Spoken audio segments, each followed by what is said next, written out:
கொடை ஞாபகத்துகளில் எல்லாம் சிறந்த ஒரு ஞாபகத்து, அளவிட முடியாத ஒரு ஞாபகத்து, நிகரற்ற ஒரு ஞாபகத்து.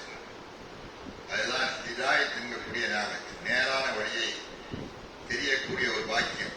அதற்கு ஈடான பாக்கியம் உலகத்தில் எதுவும் இல்லை. சொத்தும் இல்லை, சுகமும் இல்லை, வியாபாரம் இல்லை, ஃபேக்டரியும் இல்லை, எதுவும் கிடையாது. ஒருவரிடத்துல எல்லாம் இருந்து உலக பாக்கியங்கள் அத்தனையும் இருந்து அவருக்கு நேர்வழி கிடைக்காமல் இருந்தால் அவரை விட ஒரு துர்பாக்கியசாலி யாரும் இருக்க முடியாது. தோல்வி அற்றவனாக ஆகிடுவார். ஒரு உலகத்தில் எல்லாம் இருந்து நிம்மதியா வாழ்றான், சொகுசா வாழ்றான், நல்ல பணம் இருக்கு, நல்ல செல்வம் இருக்குது, பங்களா இருக்குது, வீடு இருக்குது, எல்லாம் இருக்குது. ஆனால் அவனுக்கு நேரான வழியிலே அவன் இல்லை.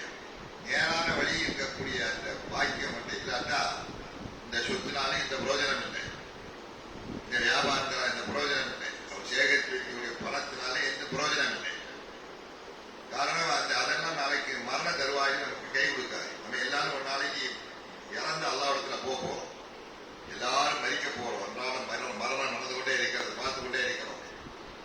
இருந்தாப்புல மரணம் அடையலாம், இருந்தாப்புல மரணம் அடையலாம். விமானத்துல பிளைட்ல போயிட்டு இருக்கும் போதே சுட்டு வீட்டு எல்லாம் கொடுத்தாலாம். சில தலைவர்கள் எல்லாம் இருந்த இடம் தெரியாமல் போய்விட்டார்கள். பார்த்து கொண்டிருக்கிற நிலைமை, உலகத்துடைய நிலைமை எப்படி இருக்கிறது.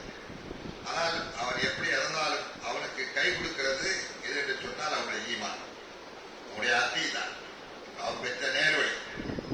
அவன் உலகத்தில் வாழும்போது சரியான வழிய, நேரான வழிய அவன் தெரிந்து வாழ்ந்தால்தான் அவன் மறிக்கக்கூடிய இறக்கக்கூடிய தருவாயில அவனுடைய உயிர் உடலில் பிரியக்கூடிய நேரத்தில் ஈமானோட பிரியணும், கலிமாவை ஒழிஞ்சு பிரியணும், முஸ்லிமா உலகத்தில் போகணும்.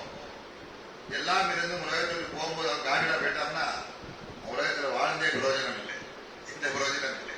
அதான் அல்லாஹ் என்ன சொல்றா, ஒலா தமூதுன்ன இல்லா வஅன்தும் முஸ்லிமூன். நீங்கள் இறக்கும் பொழுது மரணிக்க வந்து முசல்மான் முஸ்லிம் கலிமா போல்கர் மரணம், அதாவது லா இலாஹ இல்லல்லாஹ் என்ற கலிமாவை சொல்லி மரணம் அடைய வேண்டும். அந்த பாக்கியம் வேண்டும். சும்மா இருந்துட்டு உலகத்தை சொல்லாம இருந்தா அது பாக்கியம் கிடைக்குமா? தாண்டோடு தினமா வாழ்ந்தா அந்த பாக்கியம் கிடைக்குமா? மார்க்கெட்டை தெரியாம இருந்தா அந்த பாக்கியம் கிடைக்குமா? கிடைக்காது.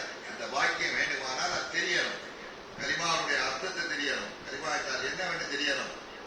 அந்த அப்படி தெரிஞ்சு அதன் அடிப்படையை வாழ்ந்து பயபக்தியோடு அல்லாஹ்வை நம்பி வாழ்ந்தால்தான் நம்ம இறக்கக்கூடிய நேரத்தில் மரண படிக்கிற கிடக்கூடிய அந்த கலிமா வாயில வரும். இல்லாட்டா வராது. எத்தனை பேர்